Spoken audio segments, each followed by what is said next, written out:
ने हमारे लिए अच्छी बातें कही, उसके लिए, हौसला अफजाई के लिए सबसे पहले आप मेरा परिचय जानिए। मेरा नाम प्रशांत किशोर है। हम वही प्रशांत किशोर हैं जिसने 2014 में नरेंद्र मोदी का अभियान इस देश में चलाया है।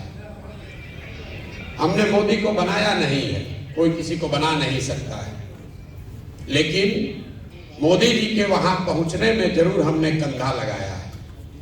उस नजरिए से अगर आप भाजपा के विचारधारा के विरोधी हैं या मुसलमान होने के नाते आप ऐसा समझते हैं कि जिस शख्स ने नरेंद्र मोदी की मदद की है उसके साथ कैसे चले, उस पर भरोसा कैसे करें, तो ये बिल्कुल आपकी वाजिब वजह है। आपको हमारे साथ नहीं चलना चाहिए, हम पर भरोसा नहीं करना चाहिए।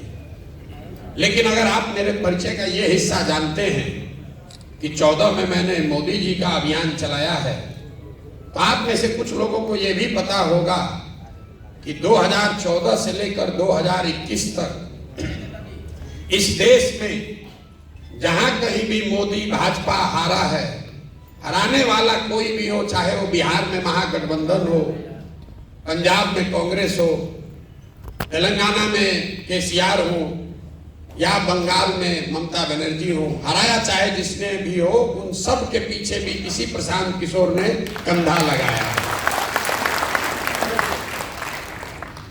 यहां आपने बात करी है मुसलमानों की दुर्दशा पर। हम अपनी आंखों से भी देख रहे हैं, लोग सच्चर कमेटी में पढ़ते हैं, यहाँ बड़े बड़े दानिश्वर बैठे हुए हैं, बड़ी बड़ी बातें आपने कही। आप कह रहे हैं कि आपकी हालत ये क्यों है। कोई हमको अपना रहनुमा बनाना चाहता है, कोई पूछ रहा है कि आप बताइए पहले क्या कीजिएगा तब आप पर भरोसा करेंगे। किसी ने अपना मोहब्बत का पैगाम ही पूरा पढ़ दिया। मुसलमानों की ये जो दुर्दशा है, ऐसी किसी ने सही कहा कि ऐसी बैठकें पहले भी होती रही हैं, आगे भी होंगी। इससे मुसलमानों की दुर्दशा नहीं सुधरने वाली। जब तक आप ये नहीं समझिएगा कि आपकी इतनी दुर्दशा है क्यों। इसलिए नहीं है कि आपकी संख्या कम है, इसलिए नहीं है कि नेताओं ने आपको ठगा है। नेताओं ने जितना आपको ठगा है उतना समाज के दूसरे हिस्से को भी ठगा है।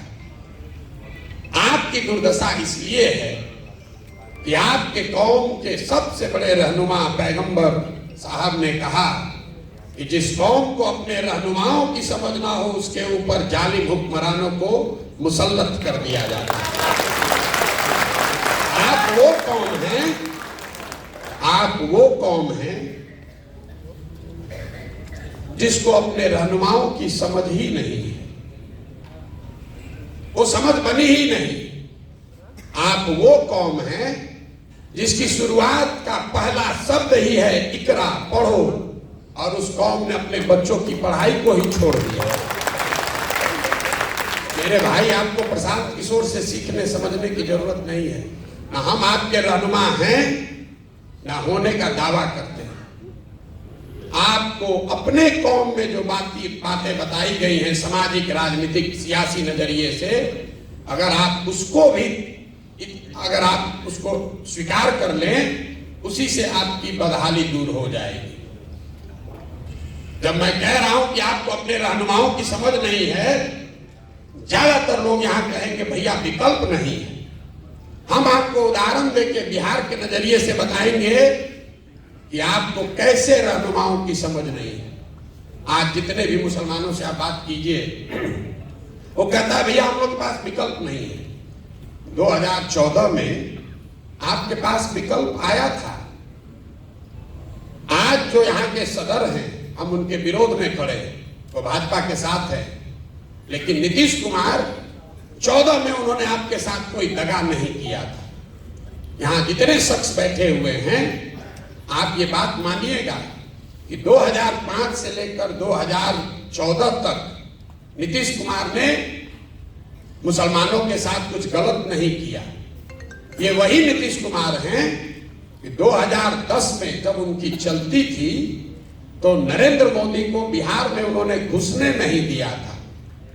ये वही नीतीश कुमार है 2012 में जब नरेंद्र मोदी को भाजपा ने अपना अभियान का चेहरा बनाया तो नीतीश कुमार उस गठबंधन से बाहर निकल गए, अपनी सरकार, अपनी पूरी राजनीतिक कैरियर को दांव पर लगाया। लेकिन वही नीतीश कुमार जब 2014 में चुनाव के मैदान में आए तो यहां बैठकर बड़ी बड़ी बात कहने वाले कौम के जो रहनुमा हैं, आपने नीतीश कुमार को रहनुमा नहीं बनाया, तब आप लालटेन पकड़कर घूमने लगे।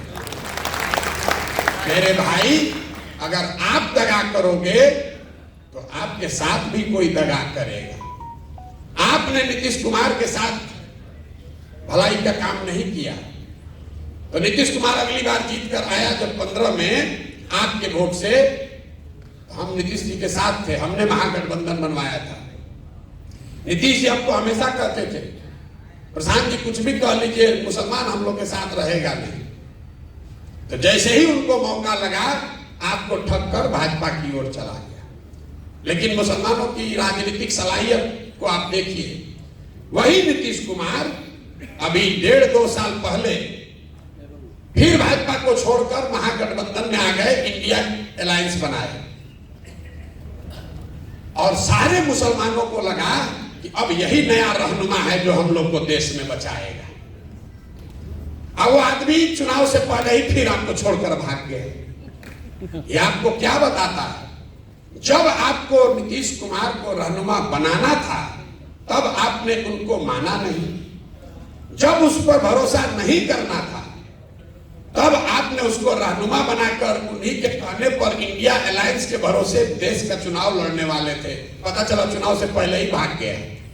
ये तो भला हो कि चुनाव से पहले भागा, लेकिन अगर नहीं भागे होते तो हम आपको लिख के देते, यहाँ जितने जितने दानीश्वर मुसलमान बैठे हो, समझदार बौद्धिक तौर पर प्रबुद्ध लोग, सब लोग जाकर आप लोग नीतीश को वोट देते हैं। जीतने के बाद वो आदमी भागता है। तो आपका जान बच गया कि इस बार वोट लिए लेने से पहले ही भाग गया। मैं आपको ये क्यों बता रहा हूं? आप वो कौम है जहां अभी भागे वहां भागते, खाली चुनाव के बाद भागते। मैं आपको ये बता रहा हूं कि राजनीतिक सलाहियत के मामले में ये कौम सबसे पिछड़ी है। आपसे ज्यादा राजनीतिक समझदारी दलित समाज को भी है, अति पिछड़े समाज को भी, किसी भी समाज को आपसे ज्यादा राजनीतिक सलाहियत है। तो यही बात तो मैंने आपको कहा कि पैगंबर साहब ने कहा कि जिस कौम को अपनी रहनुमाओं की समझ ना हो, उसके ऊपर जालिम हुक्मरानों को मुसल्लत किया जाता है। बात अगर पैगंबर साहब ने कही है तो गलत नहीं हो सकती, लेकिन आप अपनी सुविधा अनुसार उसका आधा लाइन पढ़ रहे हैं। आज के हुक्मरान जालिम है, ये तो आप पढ़ रहे हैं, उस पर चर्चा कर रहे हैं, लेकिन किस गलती से ये जालिम हुक्मरान आपके ऊपर मुसल्लत किए गए हैं, ये नहीं समझना चाहते। इसीलिए आपकी ये दुर्दशा। अब प्रशांत किशोर का आपको रहनुमा दिख रहा, कोई कह रहा है कि आप बताइए आप कितना हक दीजिएगा, क्यों आप हमसे हक मांग रहे हैं? आपकी अपनी ताकत नहीं है।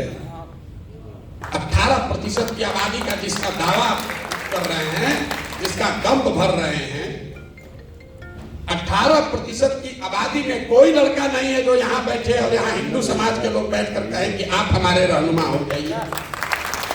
कोई तो नहीं कह रहा। हम लोग तो कोई ऊपर से नहीं आए। ये क्यों है? क्योंकि आपके मन में राजनीतिक बंधुआ मजदूरी घुसा दिया गया है। आपको ये बता दिया गया है कि आपको किसी न किसी के पीछे ही चलना है। आप चाहे कांग्रेस के पीछे चलिए या राजद के पीछे चलिए, अब आपको लग रहा है प्रशांत किशोर के पीछे चले। मेरे भाई, किसी के पीछे चलोगे तो आपके साथ धोखा होगा ही होगा। प्रशांत किशोर के साथ चलिएगा तो भी धोखा होगा। जन सुराज अभियान में हम आपको ये नहीं कह रहे हैं आकर हमको वोट दे दीजिए, हमको बना दीजिए, हम आएंगे सबका चिंता कर लेंगे। जिस कौम में लोग अपनी चिंता नहीं कर रहे हैं, जिस कौम में लोग अपने बच्चों की चिंता नहीं कर रहे हैं, उसकी चिंता प्रशांत किशोर कैसे कर लेंगे? कैसे कर लेंगे आप बताइए? हम गांव में चलते हैं, जो मुसलमानों के बड़े गांव हैं, एक जो नई चीज हमने देखी, जो मुसलमानों के बड़े गांव हैं जिसकी आबादी 3000 से ज्यादा है, वहां बिहार तो पूरा ही गरीब बदहाल है, लेकिन जो मुसलमानों के बड़े गांव हैं वहां पर मुझे सबसे ज्यादा गरीबी फटहाली दिखी। मुझे बाद में जब कुछ महीने चल लिया तो मैंने इस बात को गौर किया कि भाई ऐसा कैसे है कि जो बड़े मुसलमानों के गांव हैं उनकी हालात मिक्स्ड आबादी वाले मुसलमानों के गांव से या मुसलमानों के छोटे गांव के मुकाबले ज्यादा खराब है। ऐसा क्यों है? ऐसा इसलिए है, जब हमने उसका अध्ययन कराया तो ये पाया कि जो मुसलमानों के 3000 से ज्यादा आबादी वाले गांव हैं उनको सियासी तौर पर, राजनीतिक तौर पर चिन्हित कर लिया गया है। तो जब कोई जदयू का, भाजपा का विधायक जीत कर आता है तो निश्चित करता है कि उस गांव की ओर मुंह भी न करे, वहां जाए भी ना, वहां काम भी न करे। लेकिन अगर वहां कोई आरजेडी का जीत कर आ गया, कांग्रेस का जीत कर आ गया तो कहता है ये तो 3000 वोटवा अपने हाथ में है, ये जाएगा कहां, बगल के गांव में काम कराओ। जो मुसलमानों के बड़े गांव हैं उनकी यह हालात, अगर हमारी बात पर आपको भरोसा नहीं है तो यहां पर जितने लोग बैठे हुए हैं आप चंपारण में चलिए, बिना आंकड़ा देखे हुए चंपारण में सबसे पिछड़ा अगर कोई प्रखंड है तो मझौलिया प्रखंड है, क्योंकि वहां मुसलमानों की आबादी सबसे ज्यादा है। आप सीतामढ़ी चलिए, वहां का सबसे पिछड़ा प्रखंड अगर कोई है तो बरगेनिया है, क्योंकि वहां 1 लाख से ज्यादा मुसलमान है। दरभंगा में, मधुबनी में, बिना आंख बंद करके इसी जिले का जो सबसे पिछड़ा प्रखंड है उस पर उंगली डालिए, वहां पर मुसलमानों की संख्या सबसे ज्यादा होगी। और आपको दिख ही नहीं रहा, आप वोट दिए जा रहे हैं, 30-40 साल से वोट दिए जा रहे हैं। लोग कोई किसी को वोट क्यों देता है? वोट देने के 3 ही कारण हैं। आप वोट देते हैं अपना और अपने बच्चों के विकास के लिए, दूसरा आप वोट देते हैं अपनी राजनीतिक भागीदारी के लिए, तीसरा आप वोट देते हैं अपने राजनीतिक विरोधी को हराने के लिए। आप प्रशांत किशोर धनसुराज को छोड़िए, पिछले 30-35 साल से आप जो कर रहे हैं उसको जरा इन 3 कसौटियों पर कस कर देखिए। यहां बैठा हुआ कोई मुसलमान नहीं कह सकता है कि 30 साल से राजद को, लालटेन को वोट देने से आपके बच्चों का विकास हुआ है, कोई नहीं कह सकता है। अभी एक एमएलए साहब ने कहा लालू जी के राज में आवाज मिली, बिल्कुल मिली, वो सिर्फ मुसलमानों को नहीं मिली, जितने सामाजिक तौर पर गरीब और पिछड़ा है सबको मिला, और उसके लिए लालू जी का सम्मान होना चाहिए। हम रोज मन से कहते हैं मुसलमानों के भी गांव में, हिंदुओं के भी गांव में, लेकिन लालू जी ने जिन वर्गों को आवाज दी उनके बच्चों को पढ़ाई की व्यवस्था नहीं कराई। लालू जी ने जिन वर्गों को आवाज दी उनको कभी जमीन नहीं दिया। यहां बिहार में भूमि सुधार नहीं लागू किया।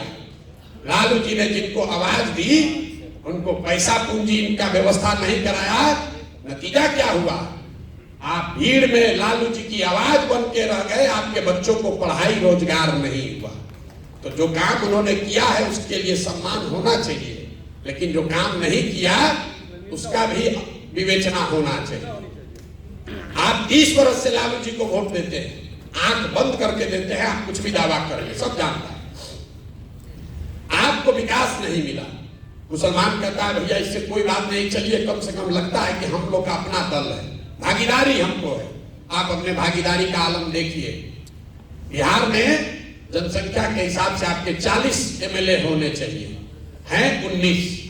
ये कोई चिंता का कारण नहीं है मेरी नजर से। ज्यादातर लोग कहेगा भैया हम लोग को टिकट नहीं मिलता इसलिए हम लोग का विधायक कम है। ज्यादातर लोग उसी नजरिए से इस बात का विवेचना करते हैं। मेरे लिए चिंता का कारण नहीं है कि एमएलए 19 है। चिंता का कारण यह है कि आबादी के हिसाब से आपके 1650 मुखिया होने चाहिए। बिहार में 1200 से कम मुखिया मुसलमान है। आबादी के हिसाब से 27,500 आपका वार्ड सदस्य होना चाहिए।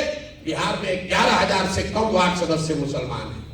उसके लिए आपको किसी लालू यादव की, प्रशांत किशोर की जरूरत नहीं है। मुखिया का चुनाव लड़ने के लिए, वार्ड सदस्य का चुनाव लड़ने के लिए किसी दल की जरूरत नहीं है। ये क्या दिखाता है? ये दिखाता है कि आपके मन में वो राजनीतिक जो बंधुआ मजदूरी, आपका आत्मविश्वास खींच लिया गया है। आपके और आपके समाज से बच्चे जो हैं वो राजनीति में आ ही नहीं रहे हैं। तो जब आप राजनीति में आ ही नहीं रहे हैं तो आपके हक की चिंता होगी कैसे? जब आपके बच्चे वार्ड सदस्य नहीं बन रहे हैं, आपके बच्चे मुखिया नहीं बन रहे हैं, जिला पार्षद प्रमुख नहीं बन रहे हैं, तो एक के दिन में राज्यसभा में एमपी और मुख्यमंत्री कैसे बन जाएगा? समाज ने उसकी चिंता नहीं की।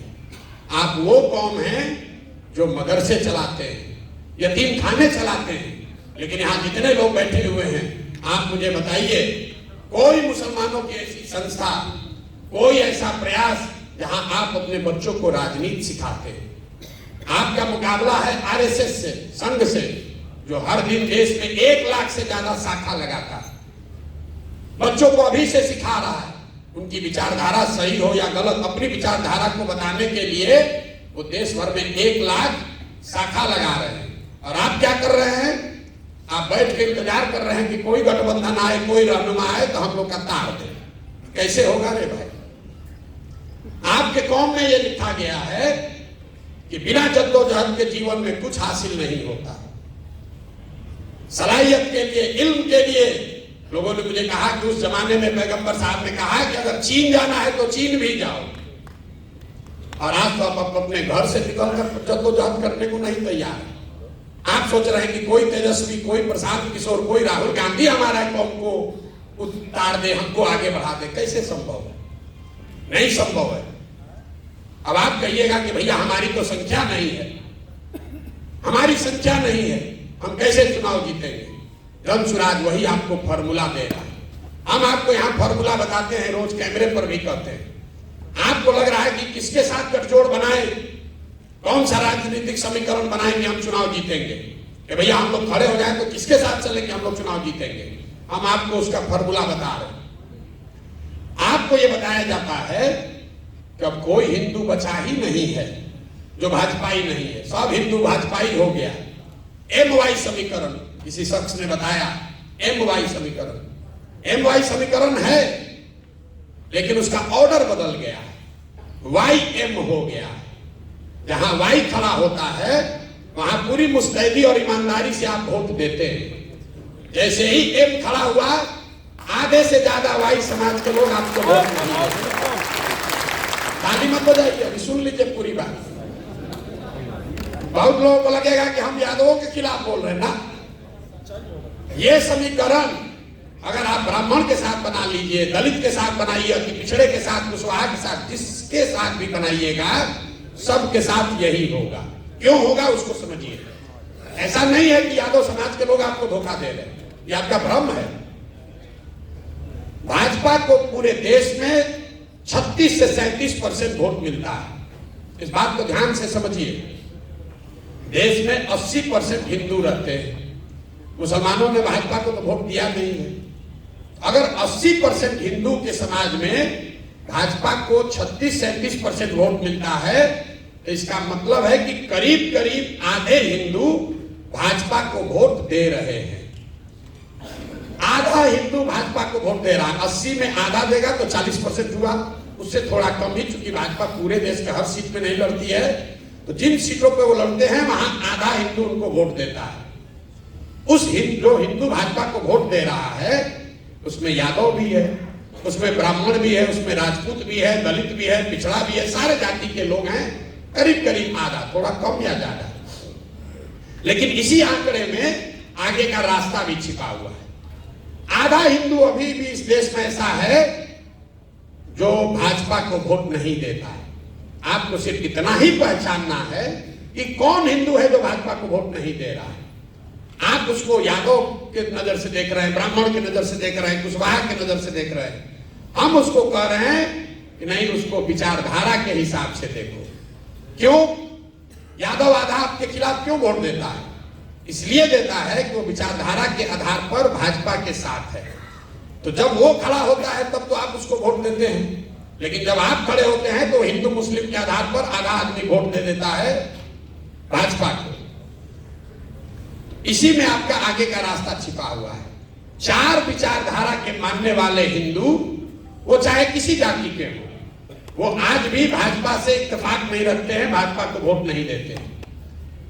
जो गांधी के विचारधारा को मानने वाला हिंदू है वो आज की भाजपा के साथ नहीं चल रहा है। जो बाबा साहब अंबेडकर को मानने वाला हिंदू है वो भी हिंदू आज भाजपा के साथ पूरी तरीके से नहीं है।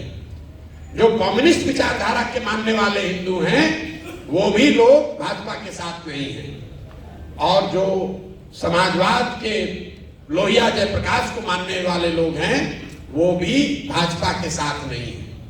तो आपको करना बस इतना है कि विचारधारा के आधार पर जो चार विचारधारा के मानने वाले हिंदू हैं, जो कि आधा हिंदू समाज है, उनके साथ अगर 20% मुसलमान सामाजिक राजनीतिक गठजोड़ बना ले तो 40 और 20 आप हुए 60 और भाजपा हुई 40। यही जन स्वराज के राजनीतिक सोच का आधार है, जो डेटा पर आधारित है, अनुभव पर आधारित है। इसको हमने 10 राज्यों में करके दिखाया है,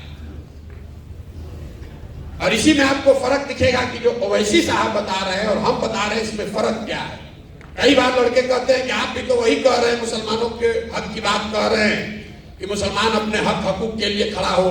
अभी विधायक जी ने भी कहा कि सब मुसलमान इकट्ठा हो जाओ। ओवैसी साहब जो कह रहे हैं और जन स्वराज जो कह रहा है, यही उसमें फर्क है। हम मुसलमानों को इकट्ठा होने के लिए नहीं कह रहे हैं, हम ये कह रहे हैं कि मुसलमानों को उन हिंदुओं के साथ इकट्ठा होना है जो विचारधारा के आधार पर भाजपा के खिलाफ है। अगर सिर्फ मुसलमानों को इकट्ठा कीजिएगा जो ओवैसी साहब बता रहे हैं, तो यही बात तो भाजपा चाहती है कि आप सिर्फ 20% इकट्ठा हो जाइए ताकि बाकी का 80 एक साथ हो जाए। तो फार्मूला यहां है। और क्यों गांधी का पिक्चर इसमें लगा हुआ है? हम कोई काम ऐसा नहीं करते हैं जिसका पहले से प्रमाण ना हो। आजादी से पहले बाबा साहब, कम्युनिस्ट के जितने लीडर थे, जितने समाजवादी लीडर थे, जितने कांग्रेसी थे, उन सबको किसी एक विचारधारा, एक व्यक्ति ने एक सूत्र में बांधा, तो उसका नाम है महात्मा गांधी। इसलिए इस पूरे अभियान में सिर्फ और सिर्फ गांधी ही है, कि इनके ही, वो गांधी में ही ताकत है, उस विचारधारा, उस शख्स में ताकत है। इन 4 विचारधारा के मानने वाले हिंदुओं को इकट्ठा करे, और उसके बाद अगर आपके साथ उसको जोड़ दिया जाए तो आपके पास विचारधारा भी होगी और आपके पास वो संख्या भी होगी, ताकि आप राजनीतिक लड़ाई लड़े और जीत सके। यही पूरा प्रयास है। एक शब्द में, जन स्वराज आजादी से पहले महात्मा गांधी की जो कांग्रेस थी उसको पुनर्जीवित करने का अभियान है। आपको अच्छा लगे तो इससे जुड़िए। लोग कहता है इन पर भरोसा कैसे करें? बिल्कुल मेरे पर भरोसा मत कीजिए। भरोसा कीजिएगा, हम पहले कहें ठगाइएगा। हम पर बिल्कुल भरोसा मत कीजिए। भरोसा आपको अपने आप पर करना है, हम पर भरोसा नहीं करना। हमने कहा, किसी ने भी कहा भागीदारी की बात, तो आपके नजरिए से नहीं कहा, मुसलमानों के नजरिए से नहीं कहा। जन स्वराज का जो संविधान बन रहा है उसमें इस बात को लिखा जा रहा है कि जिसकी जितनी संख्या है उसको उसके हिसाब से भागीदारी, हिस्सेदारी दी जाएगी। टिकट में नहीं, खाली दल बनाने वालों में, दल को चलाने वालों में, दल के जो नेता होंगे वो भी, और दल से जो टिकट पाएंगे वो भी, जो दल से मनोनीत सदस्य होंगे उसमें भी। सिर्फ मुसलमानों के लिए नहीं, सिर्फ मुसलमानों के लिए बात नहीं कह रहे। जो 5 बड़े सामाजिक वर्ग हैं, मुसलमान हैं, सामान्य कैटेगरी के लोग हैं, ओबीसी वर्ग है, ईबीसी वर्ग है और दलित, 5 बड़े समूह हैं।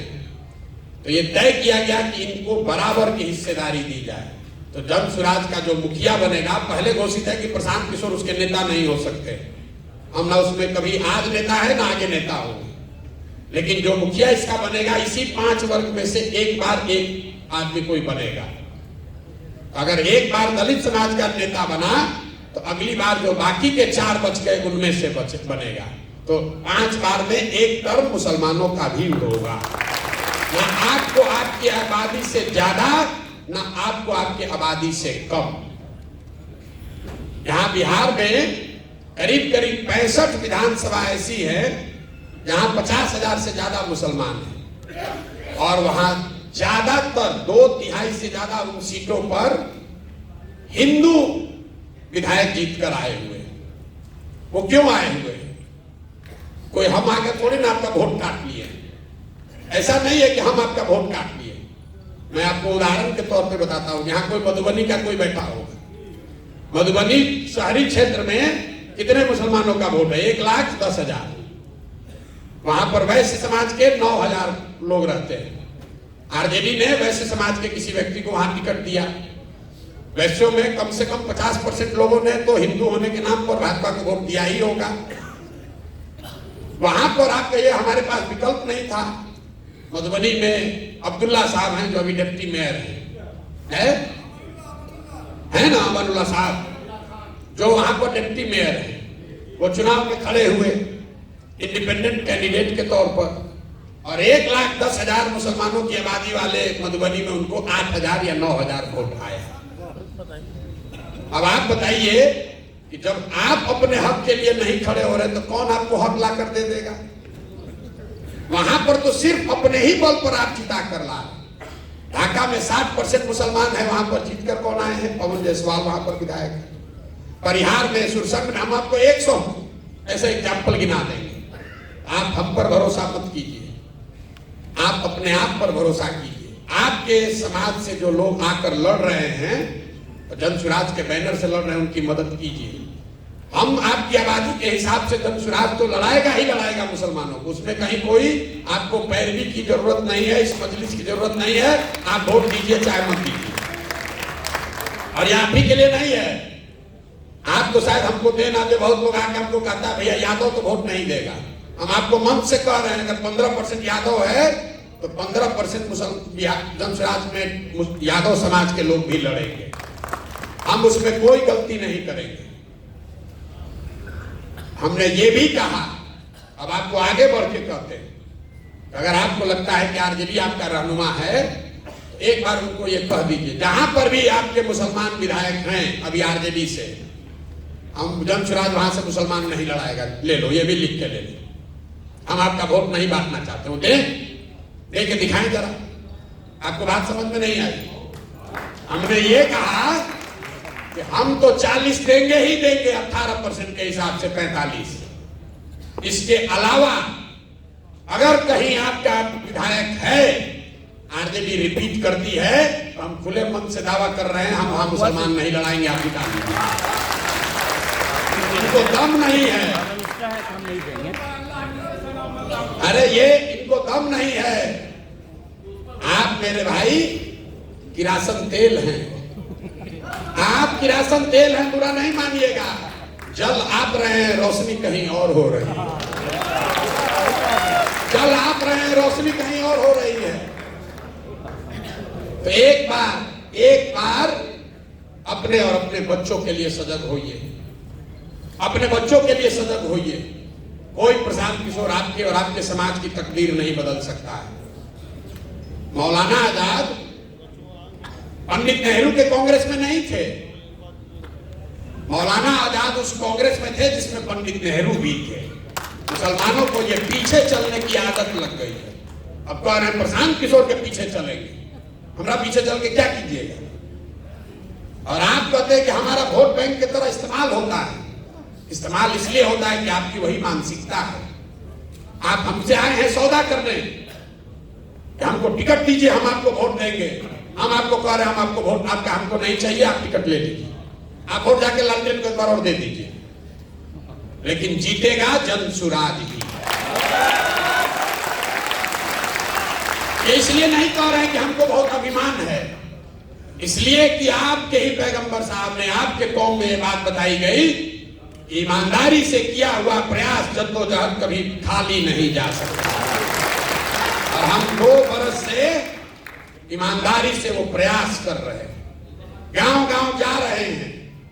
जितना किसी ने पसीना न बहाया हो उतना पसीना बहाने आए, उतना मेहनत कर रहे हैं। मुसलमानों की हालत देखिए। आप कहते हैं प्रशांत किशोर पर कैसे भरोसा करें? अरे इतना बड़ा अभियान चला रहा है, कितना पैसा खर्चा होता है, जरूर भाजपा वाला पैसा इसको दे रहा है। देखिए मुसलमानों की दशा, आप अपनी दशा देखिए मेरे भाई। आप ये कह रहे हैं कि भाई इतना बड़ा अभियान चला रहा है, जरूर भाजपा वाला पैसा दे रहा होगा। मेरे भाई आप 30 बरस से राजद को वोट देते हैं। यहां बैठा हुआ कोई आदमी कभी नहीं पूछा कि राजद को पैसा कौन देता है।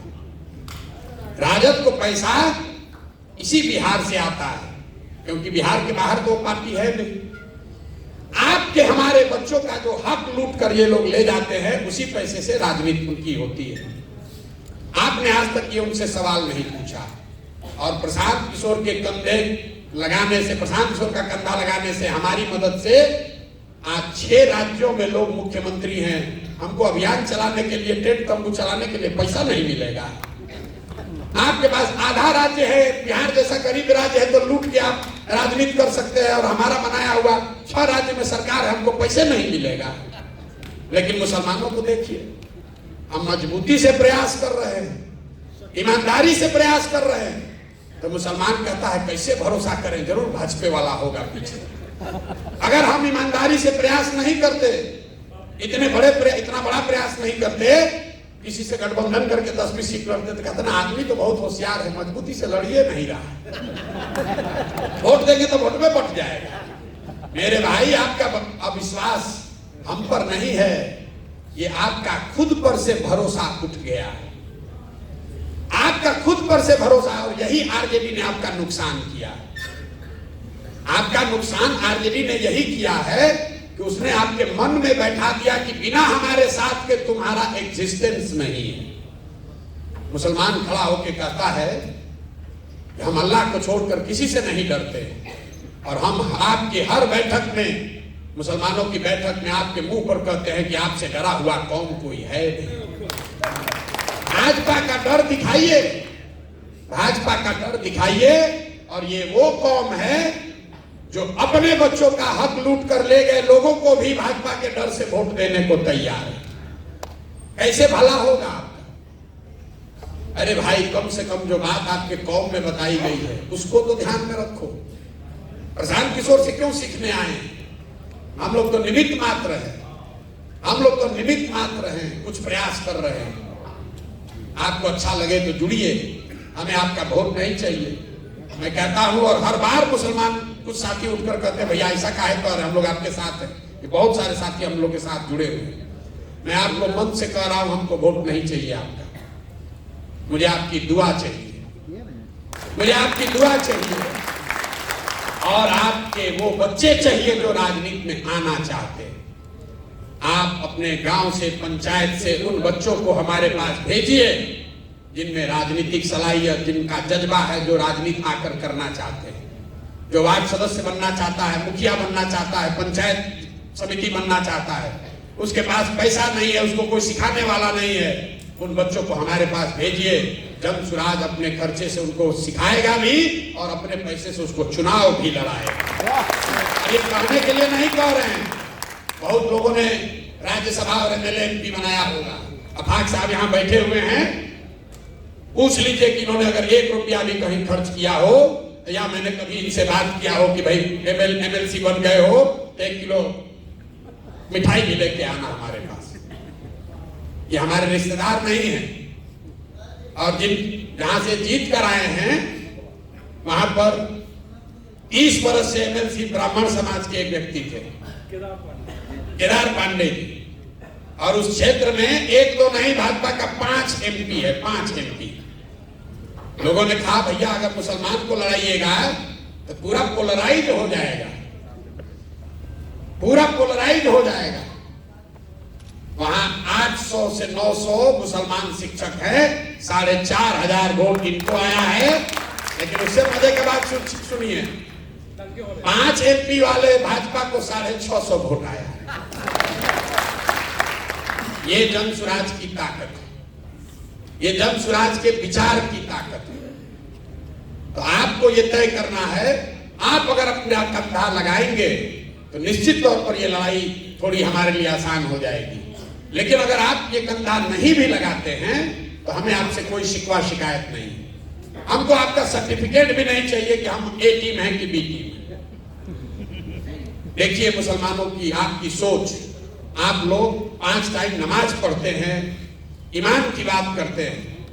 मुसलमानों की कौम पर पिछले 15-20 सालों में सबसे बड़ा संकट कब आया? वो संकट तब, एक ऐसा संकट जिसमें आपके घरों की महिलाएं, आपके बच्चे निकले, बूढ़े लोग निकले, धरने पर बैठे। वो संकट तब आया जब सीए एनआरसी इस देश में कानून बनाया गया। जब सीए एनआरसी यहां लागू किया जा रहा था, पूरे देश में मुसलमान लड़ रहे थे। सीए एनआरसी पर को कैसे रोका गया?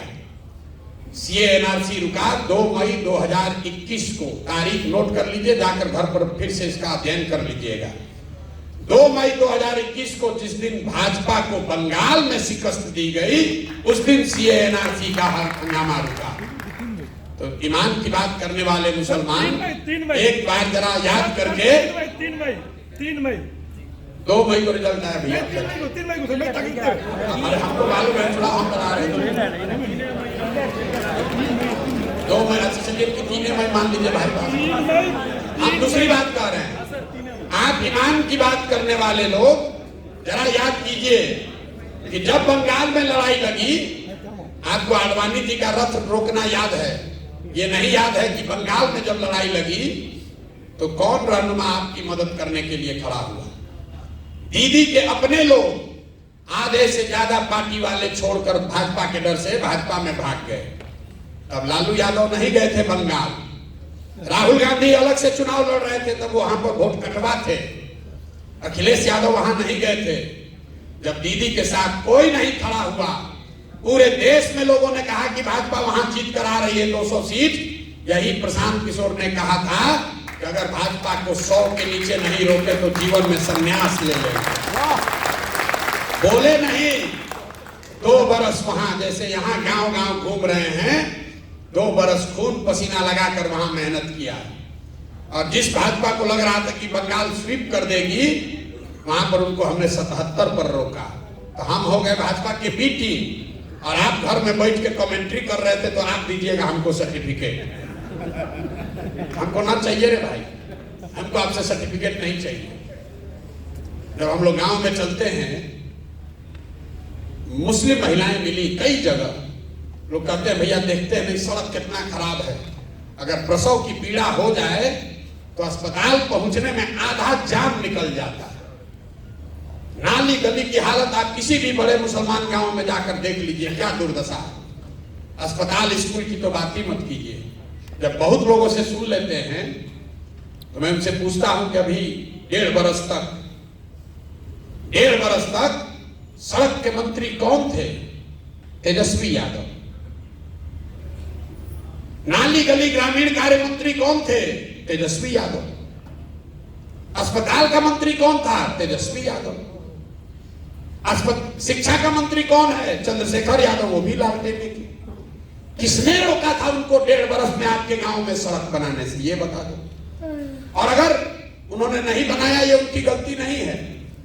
गलती ये है कि उन्होंने नहीं बनाया, इसके बावजूद आपने सबने जाकर फिर उसी लालटेन को वोट दबाया। आपको अपने महिलाओं की, बच्चों की चिंता नहीं है। भाजपा के डर से जाकर लालटेन का बंधुआ मजदूरी कर रहे हैं और सोच रहे हैं कि कोई आकर हम लोग को सुधार देगा। नहीं सुधरेगा।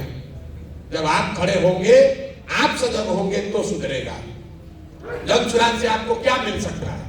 भागीदारी जब मिलेगी तब मिलेगी, छोड़िए वो सब बात। एक चीज आप आजमा कर देख लीजिए, जन सुराज से आपकी राजनीतिक बंधुआ मजदूरी खत्म होगी। हम आपको कुछ दे ना दें, जो लोग आपको बंधुआ मजदूर की तरह अभी तक ट्रीट कर रहे थे, अब कल से आपको पूछने लगेंगे। अगर हमारी बात पर भरोसा नहीं है, यहां पर अभी जाने से पहले एक हमारे साथ सेल्फी ले लीजिएगा और उसको खाली फेसबुक पर डाल दीजिए। और आरजेडी का ब्लॉक से लेके और जिला तक फोन करेगा, अरे काहे नाराज है भाई, काहे गए थे धनसुराज, कि प्रशांत किशोर से काहे मिलने गए थे? और कुछ हो चाहे नहीं, जब व्यवस्था बनेगी, जब चुनाव जीतेंगे, आपके लिए करेंगे नहीं करेंगे तो भविष्य की बात है। जब सुराज आपकी वो राजनीतिक बंधुआ मजदूरी खत्म कर रहा है, क्योंकि कोई आपको अब ये नहीं कह सकता है कि हमको नहीं दोगे तो जाओगे कहां। मुसलमान खड़ा होकर कह सकता है कि हमारा काम करो, नहीं करोगे तो जनसुराज में चले जाएंगे। ये कहना तो शुरू करो भाई। आपका इसी से सबसे बड़ा फायदा होगा। आप वोट देते रहिए आरजेडी को, कोई दिक्कत नहीं है, लेकिन ये कहिए तो कि भाई ना करोगे तो जनसुराज में चले जाएंगे। आप आधा कष्ट तो उसी से दूर हो जाएगा आपका। ये बात मान लीजिए आपका आधा कष्ट न दूर हो जाए, जो विधायक आपको 2 बरी से फोन नहीं किया होगा, आज के बैठक के बाद आपको फोन करेगा, लिखना करेगा ही करेगा। काहे भाई, काहे नाराज हो? जो लोग हमसे जुड़े हैं सबके पास फोन आता है कि नहीं आता है? जो लोग जुड़े हैं बताइए। और जो चिट्ठी निकला है आरजेडी का, वही किरासन तेल जो लीक होना शुरू हुआ है लालटेन से, उसी की घबराहट है। सबसे ज्यादा जनसुराज में तो भाजपा का लोग ज्वाइन किया, आपको ये भी बता देते हैं। जनसुराज में सबसे ज्यादा भाजपा का संगठन का आदमी ज्वाइन किया, लेकिन भाजपा वाला थोड़ा चालाक है, थोड़े दिन के बाद चिट्ठी निकालेगा। लेकिन लालटेन वाले देख रहे, अरे बाप रे, किरासन तेल सब निकला, अरे तो सब मुसलमान यहाँ छोड़ के भागने लगा।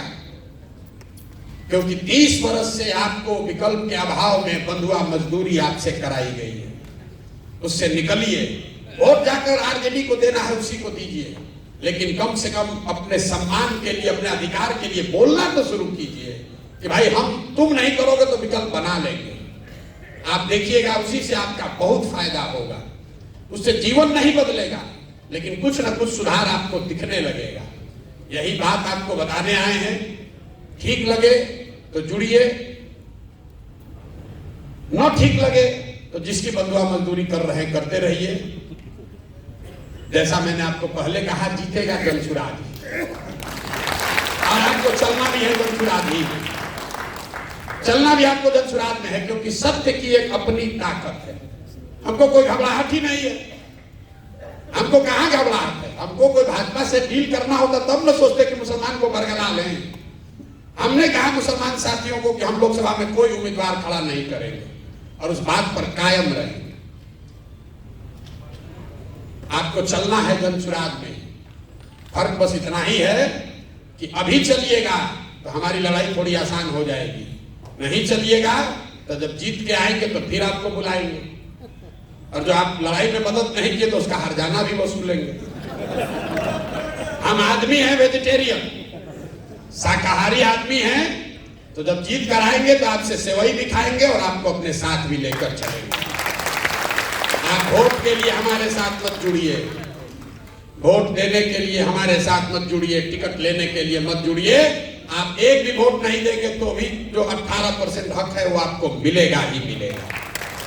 उसके लिए अगर आप हमारे साथ बैठकर ये एडवोकेसी कर रहे हैं तो हम इस जगह पर बैठने के लायक नहीं। अगर दलित समाज के लोग आकर हमसे अपना हक मांगे, अति पिछड़ा समाज के लोग कहे कि हमको 70 सीट दीजिए, तो फिर जनसुराज की व्यवस्था और दूसरे व्यवस्था में कोई फर्क नहीं है। ये आपको बिना मांगे मिलेगा। आप ये जलसा करके नहीं कहे थे कि आफाक अहमद को लड़ाइए, ये हमने तय किया था कि इनको लड़ाएंगे। तो वोट के लिए मत जुड़िए। अगर अपने बच्चों को राजनीति में लाना चाहते हैं, उनके लिए जगह बनाना चाहते हैं, अपने बच्चों का भविष्य सुधारना चाहते हैं, तो अपनी व्यवस्था बनाइए। आज तक लोगों ने आपकी मदद ली है, लोगों ने आपको ठगा है। एक बार इतनी समझदारी सलाहियत तो पैदा कीजिए कि आप हमारा मदद लेकर कुछ अपना आप में जिता लीजिए। अरे इतना सलाहियत तो कीजिए कि हमारी मदद से कम 1000-2000 बच्चों को राजनीति में पारंगत करा लीजिए, उनको चुनाव जिता लीजिए। आफाक अहमद जीते हैं, अगर मान लीजिए कल हम भाजपा में भाग जाएं, आफाक अहमद तो रहेंगे ना, एक नेता आपके बने ना समाज में। तो इतना सलाहियत तो कम से कम पैदा करो भाई। लोगों ने आपका इस्तेमाल किया है, अब आपके सामने अवसर है। आप इस व्यवस्था का, मेरी समझ का, सलाहियत का, संसाधन का फायदा उठाइए और अपने समाज के बच्चों को राजनीति में जोड़िए, तभी सुधार होगा, नहीं तो सुधार हो नहीं सकता है। आप सब आए, आपने हमारी बात सुनी। अब आप में से जिसका जिसका जो सवाल है आप सवाल कर सकते हैं। 1, 2, 4, हमें कोई घबराहट नहीं है। आप चाहिए यहाँ 2 घंटा भी बैठ सकते हैं, सवाल आप कर सकते हैं। आपके सवालों का अपनी क्षमता के अनुसार मैं जवाब दूं। ये जरूरी नहीं है कि आपके सवाल के जवाब में हम आपको संतुष्ट कर दें, लेकिन हम ईमानदारी से जो समझते हैं वो आपको बताएंगे। बहुत बहुत धन्यवाद।